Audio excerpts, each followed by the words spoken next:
Selamat pagi, selamat bertemu kembali dengan saya Sarwantono. Kita bertemu kembali pada mata pelajaran OTK Sarana Prasarana. Minggu kemarin kita sudah membahas mengenai pengertian administrasi sarana, apa tujuan dari administrasi sarana prasarana, serta fungsi daripada administrasi sarana prasarana. Dalam minggu ini kita masuk ke kompetensi dasar yang kedua, yaitu tentang regulasi sarana dan prasarana. Regulasi menurut Kamus Besar Bahasa Indonesia itu diartikan sebagai sebuah peraturan. Jadi secara lebih lengkap, itu regulasi merupakan cara untuk mengendalikan manusia atau masyarakat dengan suatu aturan atau pembatasan tertentu. Nah, regulasi sarana prasarana ini dapat diartikan sebagai segala peraturan yang mengatur tentang tata kelola sarana dan prasarana. Peraturan yang mengatur tentang tata kelola sarana dan prasarana ini bisa berupa peraturan pemerintah, yaitu yang dikeluarkan oleh pemerintah pusat, bisa juga peraturan menteri, peraturan gubernur, atau bahkan sampai peraturan bupati. Nah, untuk regulasi yang mengatur tentang sarana prasarana, ini akan kita lihat dua hal. Yang pertama, regulasi yang mengatur standar sarana prasarana. Regulasi yang mengatur standar sarana prasarana yang pertama adalah Peraturan Menteri Pendayagunaan Aparatur Negara Reformasi dan Birokrasi Nomor 48 Tahun 2013 tentang sarana dan prasarana kantor di lingkungan Kementerian Pendayagunaan Aparatur Negara dan Reformasi Birokrasi. Kemudian regulasi yang kedua yang mengatur tentang standar sarana prasarana adalah Peraturan Menteri Dalam Negeri Nomor 7 Tahun 2006 tentang standarisasi sarana dan prasarana kerja pemerintah daerah.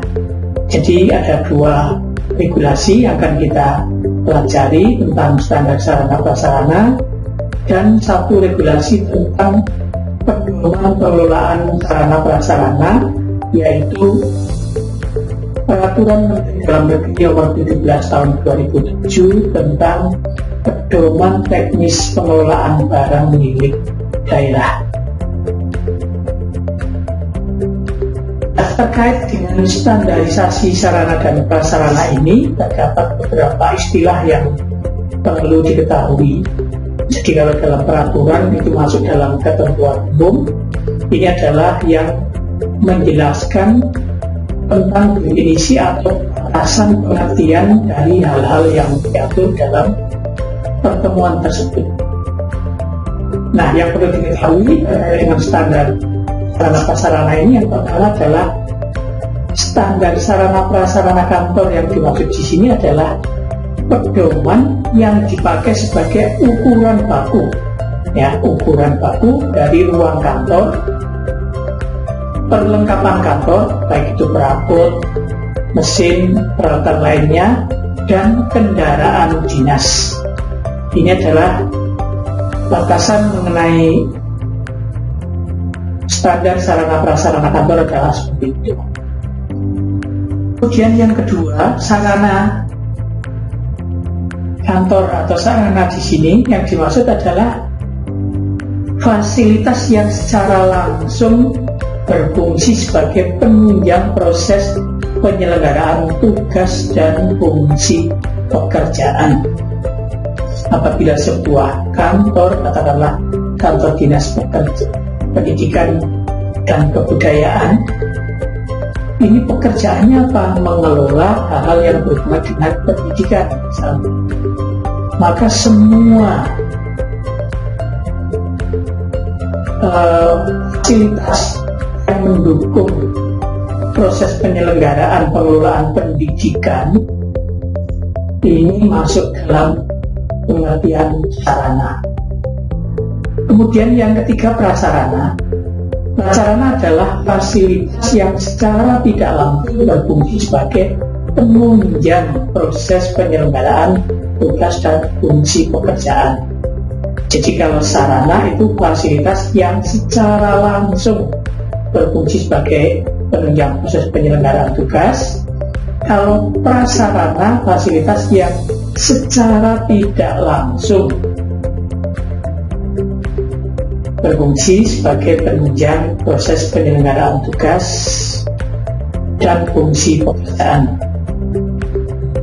Kemudian ruang kantor. Ruang kantor sini adalah tempat atau ruangan tempat melaksanakan pekerjaan, merupakan ruang tempat melaksanakan pekerjaan dengan ukuran luas dan alat-alat perlengkapannya yang disesuaikan dengan kebutuhan. Jadi merupakan ruang tempat melaksanakan pekerjaan dengan ukuran tertentu. Kalau kelas ada ukurannya 9 kali 6, ya kalau nanti kantor itu ada beberapa standar. Kemudian alat perlengkapannya apa yang dibutuhkan, ini perlengkapan yang sesuai dengan kebutuhan serta memenuhi persyaratan estetika. Estetika itu adalah segi keindahan, keluasan dilihat baik atau indah. Kemudian yang berikutnya, ruang penunjang. Ruang penunjang adalah ruang yang berfungsi menunjang pelaksanaan pekerjaan secara langsung. Jadi penyelenggaraan kantor itu butuh ruang penunjang. Kantor misalkan butuh tempat beribadah seperti masjid. Masjid ini sebagai ruang penunjang. Butuh ruang pertemuan, aula. Ruang pertemuan atau aula ini sebagai penunjang. Butuh ruang pengamanan atau satpam, itu juga ruang penunjang. Butuh ruang untuk istirahat, makan, kantin, ini ruang penunjang. Butuh poliklinik, ini juga ruang penunjang, dan lain sebagainya. Kemudian yang berikutnya, perlengkapan kantor. Perlengkapan kantor ini adalah alat-alat yang dipersiapkan sesuai dengan kebutuhan dan menurut jenis pekerjaan yang dilaksanakan. Jadi alat-alat atau perlengkapan kantor yang dibutuhkan oleh dinas peternakan ini berbeda dengan alat-alat yang diperlukan oleh dinas pekerjaan umum. Kalau kantor dinas peternakan ini yang berhubungan dengan penanganan ternak, hewan, dan lain sebagainya. Kalau pekerjaan umum yang berhubungan dengan pembuatan atau perawatan infrastruktur seperti jalan dan lain sebagainya. Nah, ini perawatannya berbeda, jadi sesuai kebutuhan dan sesuai dengan jenis pekerjaan yang dilaksanakan. Kemudian yang kedua, rumah dinas. Rumah dinas ini adalah rumah milik pemerintah, ya, rumah milik pemerintah atau yang dikelola oleh pemerintah, yang terdiri dari rumah jabatan, rumah dinas kepala, dinas kantor, dinas pendidikan kebudayaan provinsi, rumah dinas menteri dan lain sebagainya, itu termasuk rumah jabatan. Kemudian ada rumah instansi atau rumah dinas, rumah kantor dinas pekerjaan umum dan lain sebagainya, serta rumah pegawai atau yang digunakan untuk tempat tinggal atau asrama pegawai, ini juga ada, itu termasuk rumah dinas. Kemudian yang berikutnya, kendaraan dinas. Kendaraan dinas ini adalah kendaraan milik pemerintah yang dipergunakan hanya untuk kepentingan dinas, ya, jadi untuk kepentingan dinas. Jadi untuk pulang lebaran itu tidak boleh. ini terdiri atas kendaraan dinas perorangan. Jadi kepala kantor biasanya mendapatkan kendaraan dinas perorangan yang digunakan untuk mobilitas kegiatan. Kemudian sekretaris kantor itu juga biasanya mendapatkan. Kemudian di samping itu ada kendaraan dinas jabatan. Kendaraan dinas jabatan itu kendaraan yang digunakan untuk kegiatan operasional kantor atau organisasi, yang digunakan untuk kepentingan dinas tapi sifatnya tidak perorangan. Seperti kantor misalkan punya bus atau minibus yang digunakan untuk bersama-sama untuk kepentingan dinas, yaitu kendaraan dinas. Kemudian ada kendaraan dinas khusus atau lapangan. Di dinas peternakan punya kendaraan yang digunakan untuk membawa ternak. Di dinas pekerjaan umum punya kendaraan yang digunakan untuk membawa alat-alat berat dan lain sebagainya.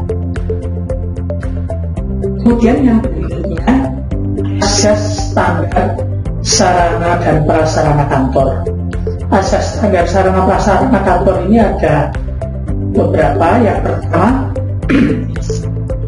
yaitu itu adalah untuk prosedur dan aturannya itu diikuti secara runtut, itu tertib. Kemudian yang kedua, tidak memihak. Sarana yang diberikan pada kantor A dengan sarana yang diberikan pada kantor B yang sejenis itu harus sama. Kemudian transparan terbuka, baik mengenai jenis sarana prasarananya, cara perolehannya dan lain sebagainya, ini terbuka.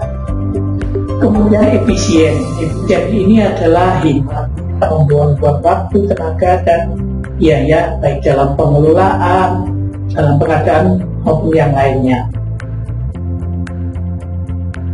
Berikutnya efektif itu adalah berhasil guna, bisa dimanfaatkan sebaik-baiknya secara optimal.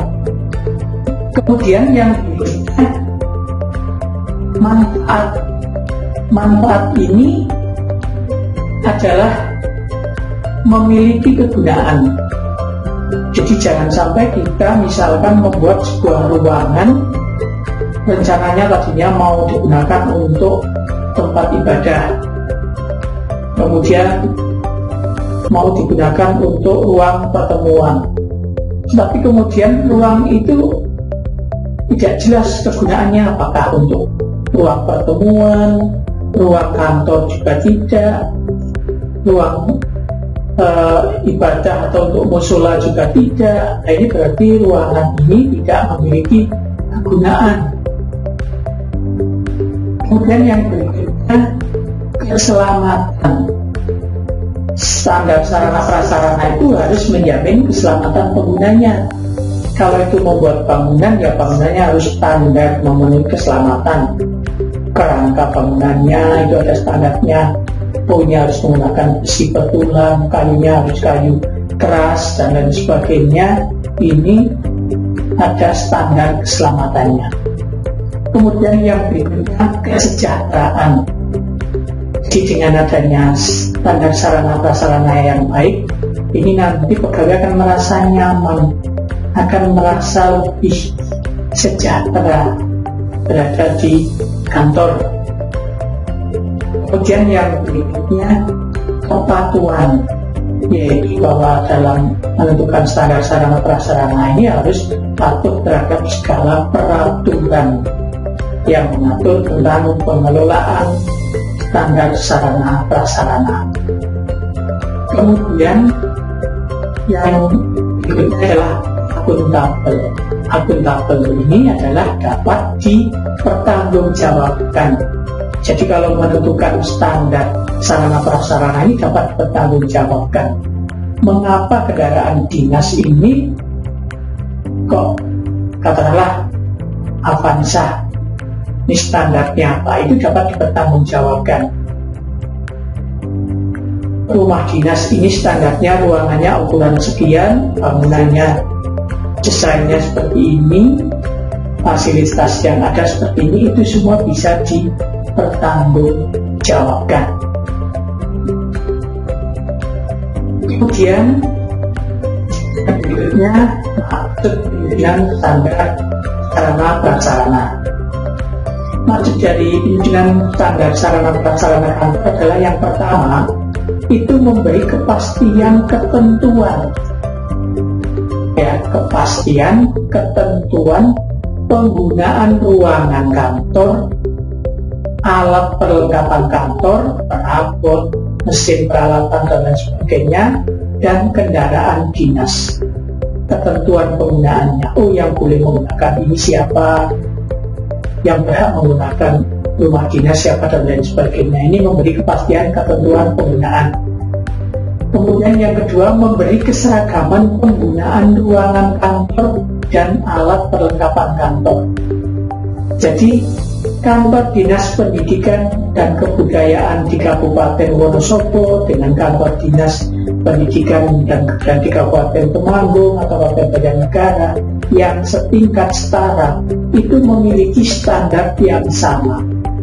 Kepala kantornya, mobilitasnya juga standarnya sama, ruangan kantornya juga standarnya sama, alat perlengkapan kantornya juga sama. Ini maksudnya adalah memberi keseragaman penggunaan ruangan dan alat perlengkapan kantor yang sama.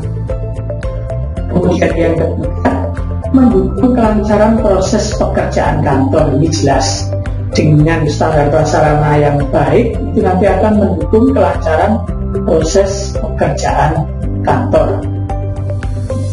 Kemudian yang keempat, itu memudahkan komunikasi dan hubungan kerja yang baik antar pejabat atau pegawai. Jadi dengan tata ruang kantor yang baik, dengan penataan ruang kantor yang baik, maka komunikasi antar karyawan ini akan lebih mudah. Penataan ruang kerja antara karyawan yang satu dengan yang lainnya ini memungkinkan untuk berkomunikasi.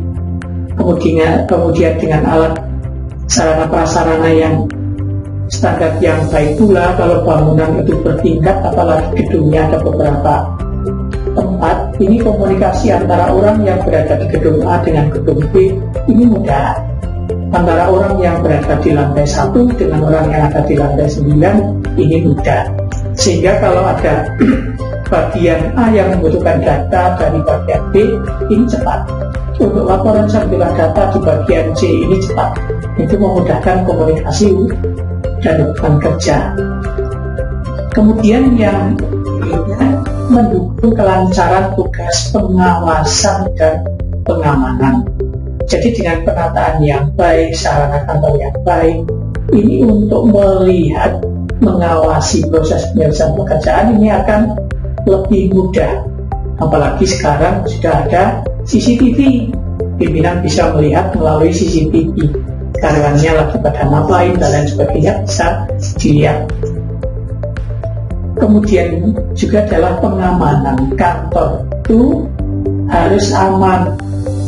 Kalau pas tidak jam kerja, apabila ditutup dikunci, baik itu ruangan tempat perabot peralatan itu relatif aman.